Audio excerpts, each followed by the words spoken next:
بسم اللہ الرحمن الرحیم ڈیئر اسٹوڈنٹس، یہ lecture class fourth year history of Pakistan کے اسٹوڈنٹس کے لیے ریکارڈ کیا جا رہا ہے۔ اس سے پہلے میں بتاتا چلوں کہ کلاس میں ہم ہسٹری آف پاکستان میں جنرل ایوب خان صاحب کے حوالے سے 1958 سے 1965 انکلوڈنگ انڈو پاک وار 1965 اس پہ ڈسکس کر چکے ہیں، لیکن دور حاضر میں ہمیں یہ لیکچرز آن لائن ان کو ریکارڈ کروانا ہے، تو اس حوالے سے میری یہی پریفرنس ہے کہ ہم جنرل ایوب خان کے ٹاپک کو شروع سے سٹارٹ کریں تاکہ ایک سیکوینس کے ساتھ اسٹوڈنٹ اس کو سن سکے۔ تو یہ اس حوالے سے 7 اکتوبر اور 8 اکتوبر کی درمیانی شب کو پاکستان میں پہلا مارشل لا لگایا اس ٹائم کے جو صدر پاکستان تھے اسکندر مرزا،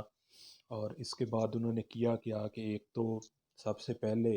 جو ایک اتنی تاخیر کے بعد 56 کا آئین بنا تھا اس کو منسوخ کر دیا گیا، اور اس کے ساتھ ساتھ قومی اور صوبائی اسمبلیز ان کو توڑ دیا گیا، وزارتیں برطرف کر دی گئیں، اور جتنے بھی سیاسی ایکٹیویٹیز تھی ملک میں ان کو ختم کر دیا، اور اس کے ساتھ ساتھ فوج کے جو کمانڈر ان چیف تھے جنرل ایوب خان صاحب، ان کو چیف مارشل ایڈمنسٹریٹر مقرر کر دیا گیا۔ اس کے بعد ہم دیکھتے ہیں کہ 7 سے 27 اکتوبر ان 20 دنوں میں جو دو بہترین دوست تھے، major general retire Iskandar Mirza اور صدر ایوب خان، جو دو طاقتور ترین عہدوں پر فائز تھے پاکستان میں، ایک کمانڈر ان چیف اور دوسرے صدر پاکستان، ان کے ہم دیکھتے ہیں جو اچھے تعلقات وہ اختلاف کی طرف گئے، اور الٹیمیٹلی اسکندر مرزا صاحب کو اس ملک سے جلا وطن کر دیا گیا، اور مکمل اختیارات جو ہیں وہ جنرل محمد ایوب خان ان کے ہاتھ میں آ گئے۔ اس کے بعد انہوں نے مختصر اس پہ بات کرتے ہیں کہ اس طرح کی صورتحال بنی کیوں، تو اس کی بے شمار وجوہات ہیں، کیونکہ ہسٹری میں جب اس طرح کا ایونٹس ہوتا ہے تو اس میں ہم دیکھتے ہیں کہ اس کے بے شمار وجوہات ہوتی ہیں۔ دستور سازی میں تغیر رہی، اس سے پہلے بیوروکریسی کے کردار کی اگر ہم بات کریں تو وہ منفی رہا، 56 کے آئین کے بعد بھی چیزیں جو ہے پراپر طور پہ وہ ان کو مینج نہیں کیا جا سکا۔ اس کے بعد ہم دیکھتے ہیں معاشی بحران، اس کے بعد اخلاقی بحران، خارجہ پالیسی پہ ہم دیکھتے ہیں کہ کیونکہ وہ ٹائم تھا cold war period between two super powers U S A and U S S R, لیکن اس کے باوجود بھی ہم دیکھتے ہیں کہ پاکستان کی خارجہ پالیسی کا جب ہم کمپیریزن کریں گے ہمسایہ ممالک سے،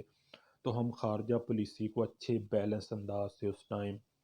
جو بھی قیادت تھی وہ نہیں چلا سکی۔ اس کے علاوہ ہم دیکھتے ہیں انتخابات کا التوا، سیاسی پارٹیز میں ود ان جناح صاحب اور لیاقت علی خان کی شہادت کے بعد ہم دیکھتے ہیں کہ جی کافی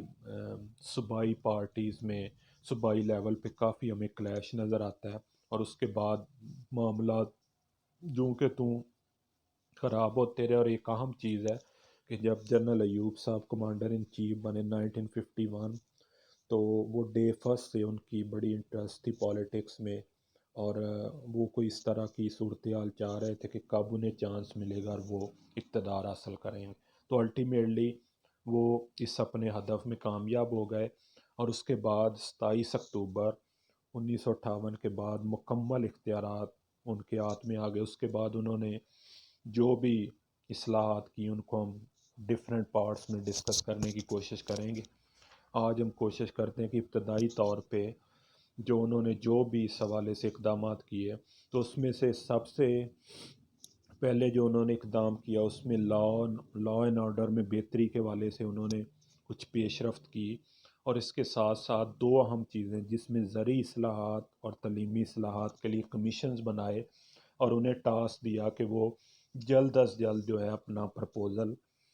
اس کو ڈرافٹ کریں، اور اس کے ساتھ ساتھ ہی ایک اہم چیز جس کو ہم B D system, basic democracy system کہتے ہیں، وہ انہوں نے انٹروڈیوس کروایا 1951 میں، جس کو بنیادی جمہوریتوں کا نظام کہا جاتا ہے، جس کے مطابق پاکستان کے دونوں ونگز ایسٹ پاکستان اور ویسٹ پاکستان میں ایکول بیسس پہ 40 ہزار اراکین کا انتخاب کیا گیا، اور ان کو جب ہم ٹوٹل کریں گے تو وہ 80,000 ہو جائے۔ اس کے ساتھ 1960s میں ہم دیکھتے ہیں کہ ایک سنتاس معاہدہ ہوا،